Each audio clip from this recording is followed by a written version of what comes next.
They say wars are fought with swords, but empires are built with lies. For thousands of years, the greatest victories in history didn't come from armies. They came from minds. Before modern spy agencies studied human behavior, before propaganda had a name, ancient spies were already playing the deepest psychological games imaginable. Before we dive in, tell me, where are you watching from?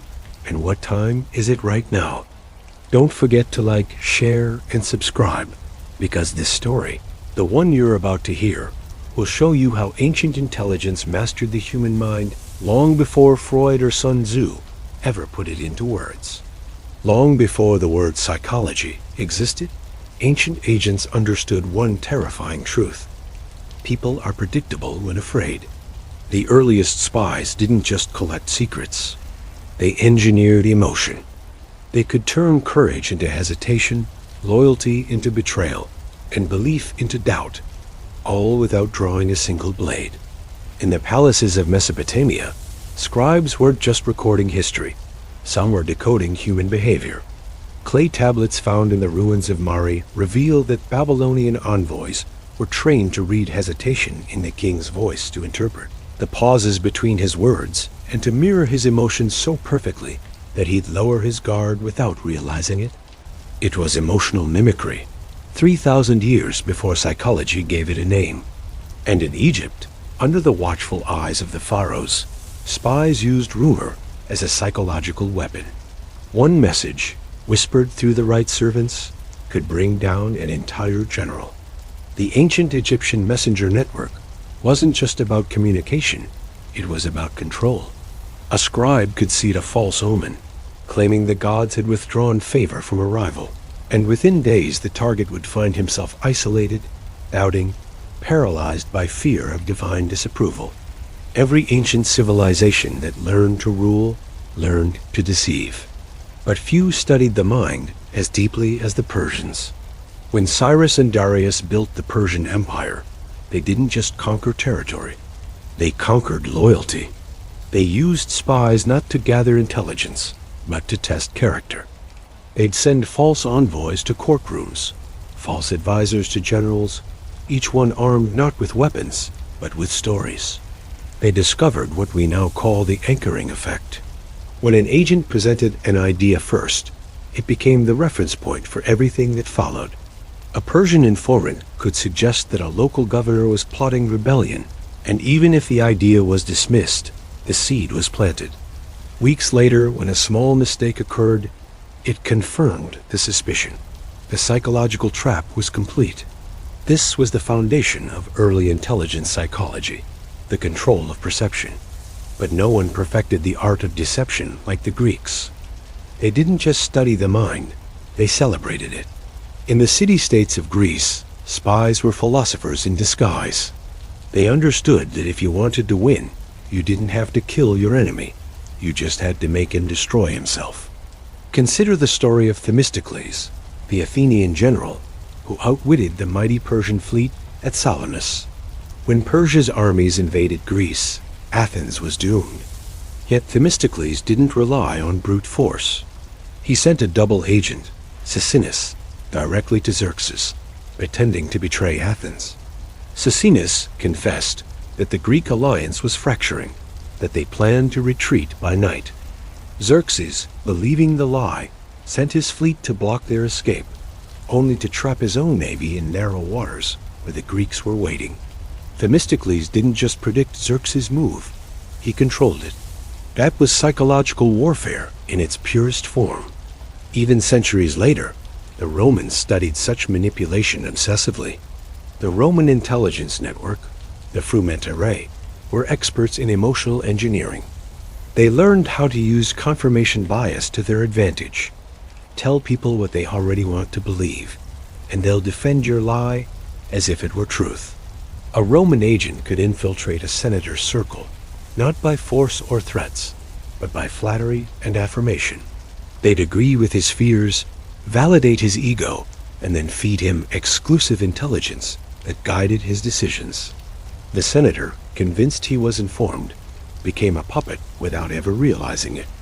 That's what made ancient psychological espionage so terrifying. It didn't look like control. It looked like choice. Across the world in India, centuries before Rome's rise, the Arthashastra, Kautilya's legendary manual of statecraft, was already describing how spies should exploit human nature. It taught that there were only 4 true motivators of men: fear, greed, duty, and love. Every manipulation, every deception, could be built upon one of these pillars. An Indian spy could turn an honest minister into a traitor, not through torture, but through compassion.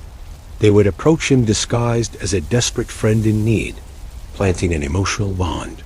When the moment came, the agent would ask for a favor, something small, seemingly harmless, until the minister was entangled in moral debt. The ancient texts called it the chain of obligation. Once it tightened, escape was impossible. That same principle appears in China's oldest treatises. Sun Tzu famously said, "To subdue the enemy without fighting is the acme of skill." But few realize how deeply he understood the psychology behind it. He taught his generals to use deception, not just on enemies, but on themselves. By controlling morale, emotion, and perception, they became unpredictable. Chinese counterintelligence, especially under the Han Dynasty, turned deception into an art of reflection. They studied how spies thought, felt, and lied, and used those patterns against them. If a captured agent insisted too eagerly on innocence, it was guilt. If he denied knowing anyone, he was protecting someone. Even silence had meaning. This was the dawn of behavioral interrogation, not through pain, but through psychological decoding. Ancient officers watched breathing, eye movement, posture. They knew that humans, under fear, reveal truth not in words, but in rhythm. The cadence of the body betrays what the mouth conceals. The line between observation and manipulation blurred. And from that blur emerged something new, the psychology of trust. Ancient spies realized that the greatest illusion wasn't disguise, but sincerity. In Persia, in Greece, in Rome, and in India, trust was the ultimate weapon. Agents trained to appear genuine could infiltrate temples, councils, and families. They didn't just imitate faith or loyalty, they felt it. They lived inside their lies until they became real. The most dangerous spies weren't actors, they were believers. These techniques predated modern psychology by millennia. When modern intelligence agencies in the 20th century began researching behavioral science, they unknowingly rediscovered what the ancients had already mastered, that the mind is the ultimate battlefield. What makes these ancient mind games so haunting is how little has changed. We still believe what flatters us, still doubt what scares us, still surrender to the illusion of choice. The weapons have evolved, but the psychology remains the same. As history moved on, those who understood the mind continued to rule those who didn't. From temple priests who whispered rumors to generals, who broke empires without lifting a sword, the true masters of espionage were never warriors. They were psychologists centuries ahead of their time. Because to them, the world itself was a laboratory, and every mind was an experiment waiting to be run. The greatest spies in history were not men of steel, but men of silence. They understood that control didn't come from knowing secrets. It came from shaping how others perceived them. When the ancient empires matured, so did their mind games. What began as whispers between merchants and generals evolved into a complete system of psychological domination, where rulers didn't need to watch their people, because their people watched each other. The Persian kings called it the eyes and ears of the king. It was more than a spy network. It was a psychological cage. Imagine living in an empire where every man might be an informant, every friend a listener. Loyalty was no longer about love for the king. It was about fear of being overheard. That constant, invisible pressure was the first recorded form of behavioral conditioning. It didn't just suppress rebellion. It reshaped how people thought. Every glance, every silence, every rumor became a tool of control. The message was simple. You are being watched. That fear didn't just enforce obedience, it rewired minds.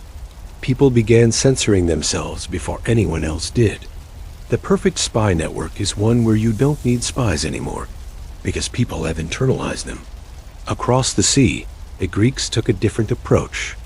They used psychological influence not to control civilians, but to outthink enemies.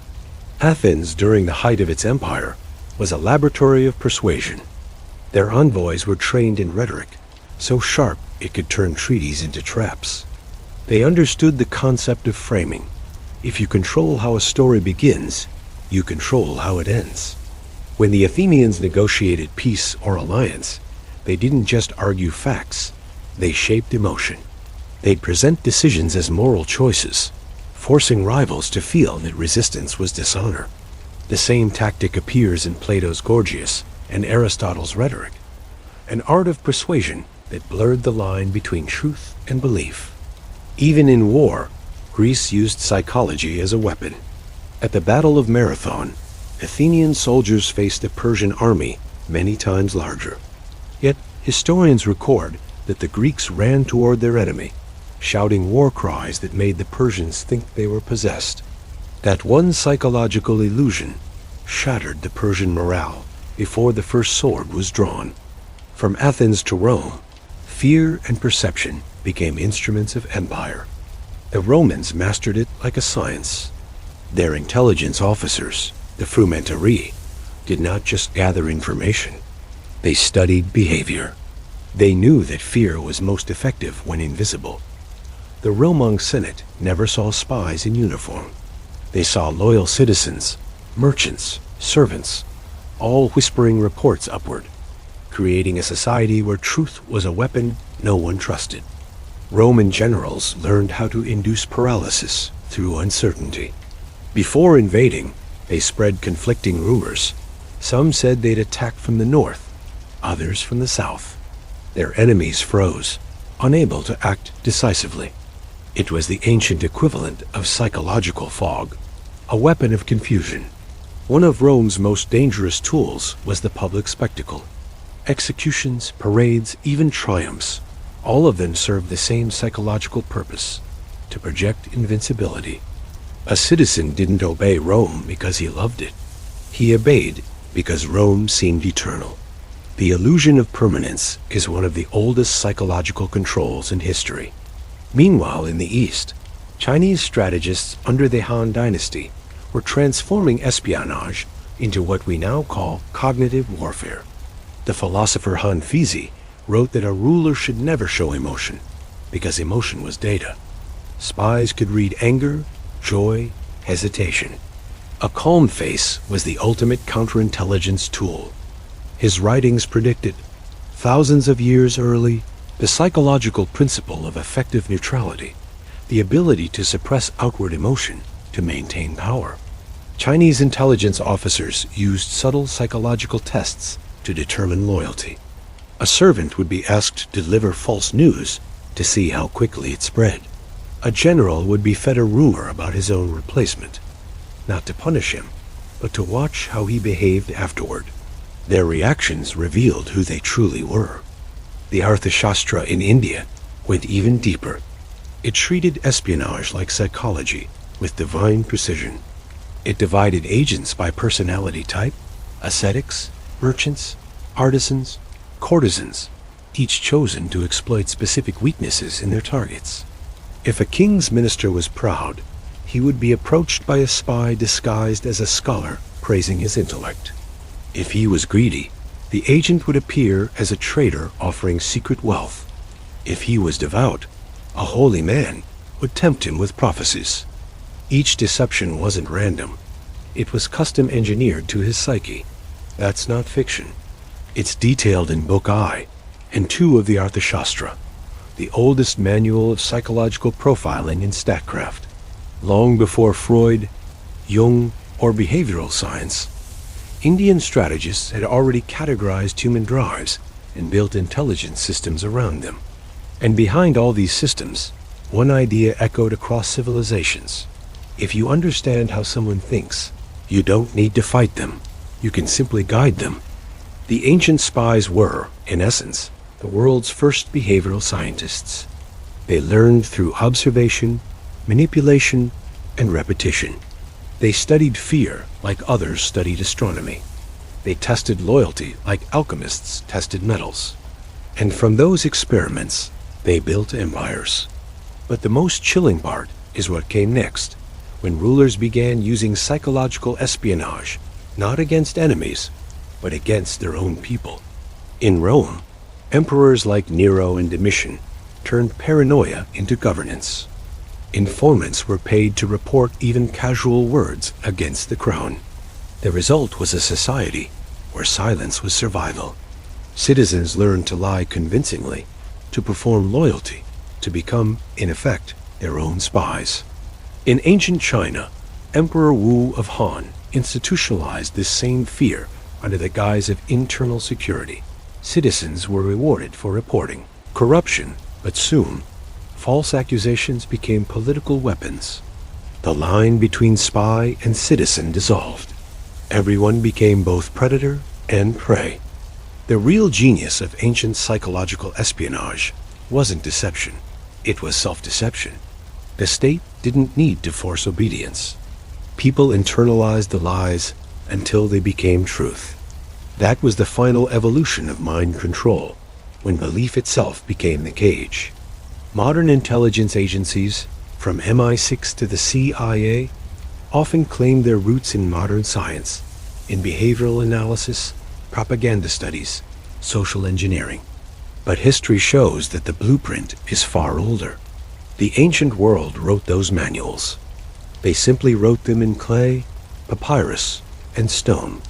And if you look closely, you'll see that their lessons still shape our present, in advertising, politics, and even social media. Fear, flattery, belonging, the same triggers that moved kings and soldiers, now move entire populations with a single phrase or image. Because the true legacy of ancient spies isn't hidden in ruins, it's hidden in us. The instincts they learned to exploit, the fear of exclusion, the craving for recognition, the comfort of conformity, still define how we think, how we act, how we're controlled. The ancient spies may be gone, but their mind games never ended.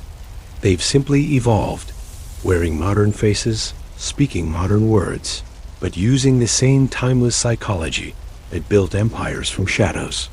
And that's the deepest secret of all, the one no empire ever wanted you to see. You don't have to chain a man to control him. You only have to teach him to hold his own leash. If you found this fascinating, drop where you're watching from in the comments and tell me, which empire do you think mastered the human mind best? Don't forget to like, share, and subscribe, because in the next file, we'll go even deeper into the secret world of ancient intelligence, where fear itself became a spy.